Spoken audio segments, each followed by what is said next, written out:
but back to Beto O'Rourke and guns. So Beto is still running for president, and I'm not even sure Beto knows why he is running for president, because, like, he's not going to win, and his brand, I think, is actually even more damaged, even though he was born, as he said, to do this. This is when Beto was asked specifically about his plan for confiscation of firearms and whether or not he respects the Second Amendment. Here's what Beto says. Here's where he goes. Play 7, please. People who don't give up their weapons and follow the law. Just to follow up, your expectations aside, your website says you will find people who don't give up their weapons. That doesn't take those weapons off the street. So to be clear, exactly how are you going to take away weapons from people who do not want to give them up and you don't know where they are?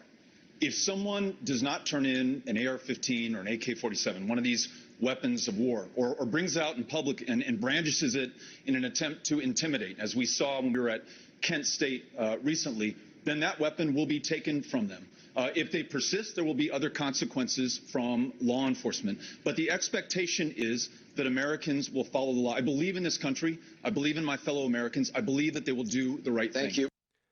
What Beto is saying here, and I'm not doing but in other words, what you're saying, I mean, what he is establishing, in his own words, but what he's establishing as the future under a Beto O'Rourke presidency, which is like never going to happen, but is if you don't want to give up your Second Amendment rights, and if you don't want to give up lawfully purchased firearms as somebody who has never broken any firearms law, and certainly never broken any serious laws that would prevent you from having a firearm. If you're a lawful gun owner, Beto O'Rourke is willing to say, comply or we will make a criminal of you.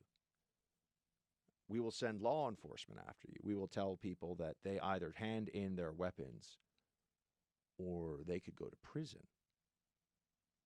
Now, Democrats have been pretending for as long as I've been an adult that this is not what they want. Now we have a Democrat candidate on the stage very clearly telling us that that is exactly what they want.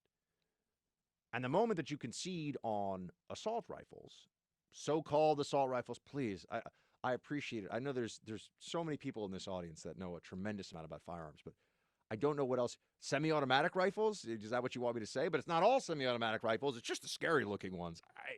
Anyway. So I use the term because this is the term. If we come up with a better term, that sounds fine for me. But once they take the rifles and that confiscation starts to happen, then people will probably, and the Democrats, the left, will turn around and they'll say, glad we've established how to do this. But the real gun violence problem is from handguns. And then they're going to come for your handguns too. They have to. Because there's no rational basis to take semi-automatic rifles away from you and not take handguns away from you when over 95%, 97% of the violence from guns of any kind is handguns. So the 1-2 punch is quite obvious there. First, it can start with the rifles, and then once they've done this mass confiscation, now I'm sure there's also a sense out there right now, good luck with that. And even Anderson Cooper had a moment of keeping it real there. He's like, you don't even know who has the guns, which is true. Which is also why universal background checks are so important to the left. They are putting in place the pieces for a national gun registry and for the very process of forced confiscation of firearms on penalty of imprisonment.